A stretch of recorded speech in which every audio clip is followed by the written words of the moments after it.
Hello, this is Carsten Ley for another exciting episode of our podcast, Transform Your Biz.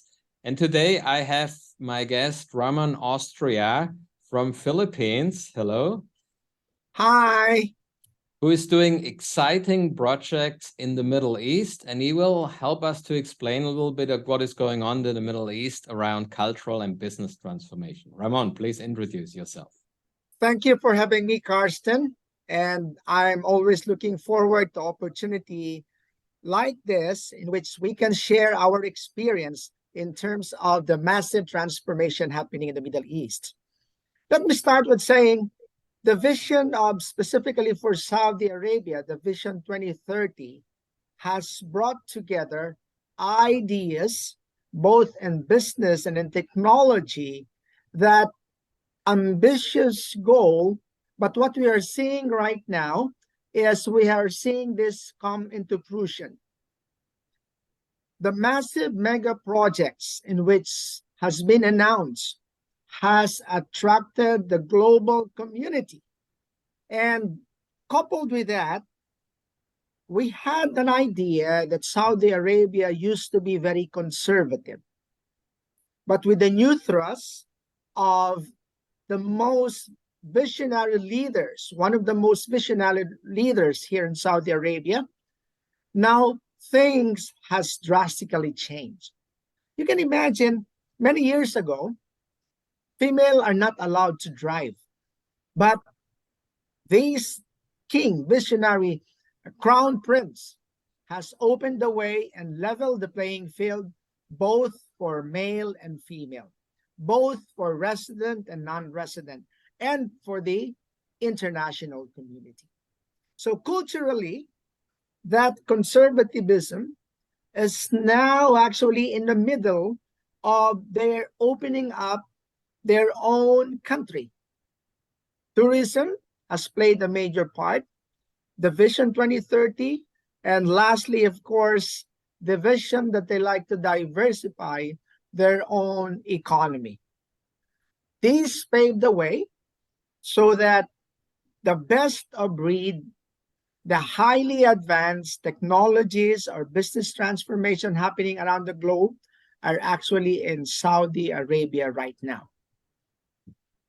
Yeah, And I heard a lot of also some of my ex-Lazada colleagues who were leaders in e-commerce in Southeast Asia moved to an e-commerce in Riyadh, right?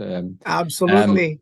I mean, we have now, even when we look on diversification and opening up, we have Ronaldo coming. Yeah. Oh yeah. News and absolutely. Maybe another World Cup in Arabia 2030, I heard, will be an application, right? And I mean, Saudi Arabia was the team who was beating Argentina. They were the only team beating the world champion, right? True. Not speaking about a German performance this time. Okay. But I mean, very impressive on that part. And I believe also when we saw as an example, I mean, now as Westerners or foreigners, we see first Qatar, right? I mean, we don't know Saudi Arabia. The first thing we saw Qatar, there was a lot of criticism, but they made a pretty good World Cup, was very interesting to see. And also probably we have to have a mentality to give time for them to change. I mean, what you said about cultural transformation, they cannot do it overnight into a full Southeast Asian Western mindset. Or how do you see that? I certainly agree with that observation. And the fact is, in the beginning, when reforms were introduced culturally, of course, the nation, majority with the young people, in other words, those between the ages of 25 to 45. So these age group, which constitute around 60 to 70% of the population of Saudi Arabia, played a major role, right? And balancing between conservatism and opening up, they managed to find a well-blended approach. Okay? So, sure. As in any change, this is not drastic, but gradual. Sure. But the impact of the change can be measured by the result it has given to its own constituents, right? Mm-hmm. And both for the foreign community and the expat community. Mm-hmm. Yeah, and thus, mm-hmm. the ripple effect of that, right? It created a new image for Saudi Arabia. Of course, that's my opinion. And then it attracted curiosity in the global community. What's happening? I'd Sure. like to visit it myself. I'd like to experience it myself, right? So, as a consequence of that move, they're slowly, sure and on track on their ultimate goal, of course, to diversify their economy and to introduce that long-lasting benefit of these reforms. Yeah, and I see, I mean, when you look at a neighboring country, people have a lot been to Dubai already. Or we fly through Dubai, we fly through Abu Dhabi, we fly through Qatar, right? Egypt is on the map. I mean, these countries are already Jordania, Israel, they are, Lebanon is on the map, right? Now, the country which is a little bit in the middle and hidden and people are curious about is, of course, Saudi Arabia. Yeah. And also from Asia PMO, we see a lot of, within the freelance networks, we are ourselves, we see a lot of starting projects popping up, right? With remote, semi-remote, or location in Riyadh, right? There's a lot coming up. I mean, suddenly, right? Before it was more like Dubai and thing, but like 1.5 years. And I wanted to ask you on the business transformation side. I mean, we hear about this mega project like Neon or stuff like that, but nobody of us can imagine to work for that. I mean, that's too futuristic. How is it more on the like SME or mid-sized company side? What's going on there? That's a good question, right? Because the whole track of the Vision 2030 is not just to benefit the high-tier companies, but focus is given in the small, medium enterprises. Diversifying their economy, in other words, is empowering the small, medium-scale enterprises that they see that sufficiency and they see that these value-added services were happening as they continue to reach out at 2030. For example, right, more and more of the small, medium enterprises were given a chance to compete with the big players, right? Because if you are a small and medium enterprises and you really have a value-added services, you can submit as well tender because everything is online. Used to be, if you would like to participate in any tender, there is a rigid and stingy process of accreditation, right? Yeah, and that's why if you're a small player or a medium-sized company, you will think twice. No, I will not pass the accreditation, blah, blah, blah. So that has been, that has transformed, and more of the small, medium enterprises were given a strategic role, right? To put that small, medium enterprises stronger and more profitable in terms of business. Just out of my head, because we hear a lot about Israel and also Dubai, is there a startup scene coming, or are they investing in startups a lot in Saudi Arabia? That is another good question. With the peace agreement between, of course, UAE and some other GCC countries like Bahrain and Oman with Israel, this resulted into bilateral cooperation, not just in terms of technology, but business coming up, right? As you're probably heard of, most of some of the companies in Israel relocated some of their business hubs here in the region and in economic free zones.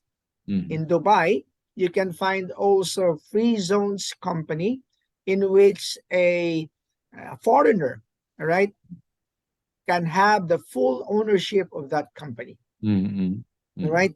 They have their own set of infrastructures which already in place in terms of manpower, telecommunications, housing, transport facilities.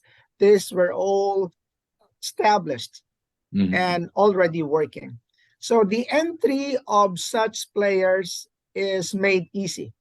This experience also prompted Saudi Arabia to, again, add and encourage foreign investors to actually come in, because now they are introducing the same model that there would be free zones. For example, one of the biggest electronic car company is now relocated in economic zone in Jeddah, King Abdullah Economic City, the Lucid plant, right? And another company partners with another company from the US, which will start their plant in here, the Sear. Sear is also an electronic type of automotive industry.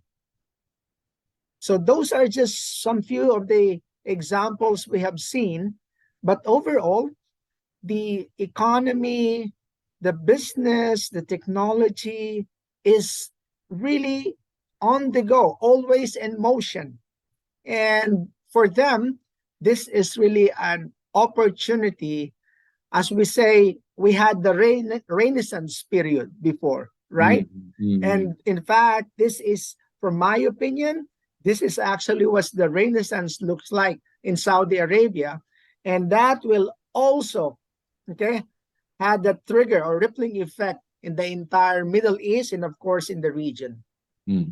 I mean, I think I like the picture of the Renaissance period, right? I mean, I think that's also something. And the Renaissance period didn't happen in 3-4 years, right? I mean, it was also 50, 100 years. So we also have to give it time. And you spoke a lot about opportunities, that there are economic zones, that they are encouraging startups, that they are making it easier also for foreigners going in, that they learned from the Dubai model, Bahrain model, and everything like that. So they replicate some stuff there. I think that's great. How about also, and also you mentioned a very young workforce, which is very open for, right? We always have to see that, especially from a Western perspective. Absolutely. Southeast Asia is the same, more or less, but from a Western perspective, we really have to appreciate that part.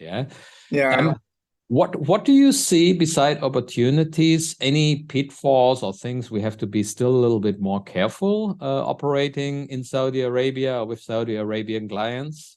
Okay, that's where the rubber meets the road. Okay, now in any countries there are existing laws, and the boundaries are clear. Okay, and once you step and went overboard on any of those boundaries, of course, there would be the justice will take its role. Okay, so but now more and more that stereotype, okay, which has been labeled in the Middle East and specifically Saudi Arabia, we've seen more and more it's actually relaxed. And from my own words, my own terms, this is actually a period of tolerance. Right? Tolerance in a sense, right? As long as you don't do it publicly, committing against, right? Of course, we have to bear in mind that the Saudi Arabia is the hotbed of the Islam religion. So we have to be very, very careful of that. And in some cities, they're also sensitive when it comes to that. So now there are other cities in which starting to open up just to encourage, you see, that diversity in fact is a beauty in itself. Okay. And look at the opportunities they have given to these 49 countries in which they can actually go visit Saudi Arabia on demand upon arrival. Bang. Right? No visa required anymore. No visa requirement. Just book your ticket, fly to Saudi Arabia, and upon arrival, you're issued your visa. Right? Such a convenience. And because they would like to tell the world and get that message across. Here is the opportune time. Here is the time you come and visit us so that you know us much better.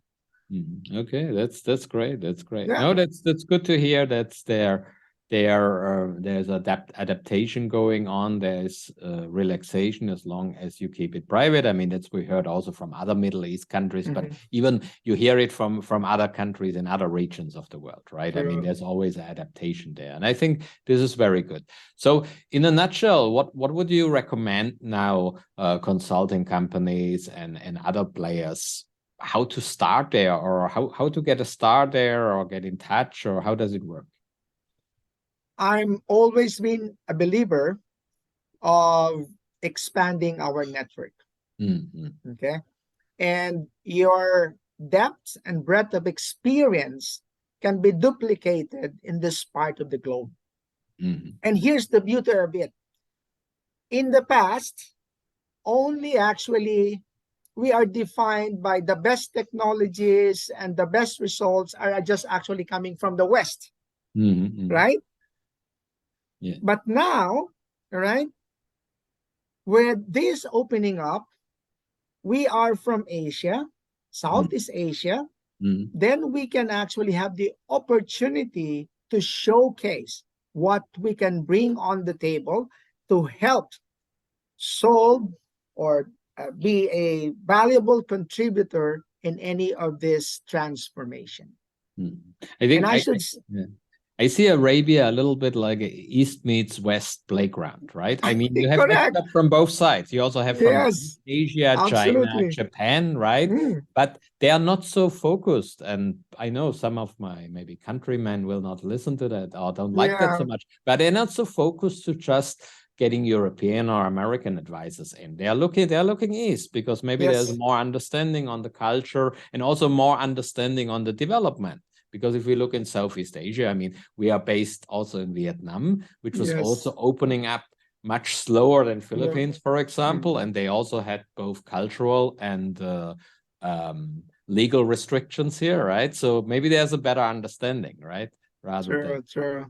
Absolutely. And this has prompted us, okay, if you span and plan expanding your business, as I said, building that network, okay, because through that network, right, that strength, that core competencies can be duplicated, and in such duplication, then you can start to promote the valuable services that you are giving in terms of the nature of business, the value-added services, like which, of course, Asia PMO has been given. No, I think that's also very interesting for our audience. And thank you very much for giving us a glimpse into what you're doing in Saudi Arabia and in the Arabian region. So thank you very much, Ramon, for being on the show. It was an honor. And I think we meet very soon. Yeah. It's pleasure is mine, Carsten. And once again, have a great day as we continue to move on, right? And expand what we can do in terms of synergy. Sure. Thank you. Okay. Thank you very much. All right. Thank you. Bye-bye.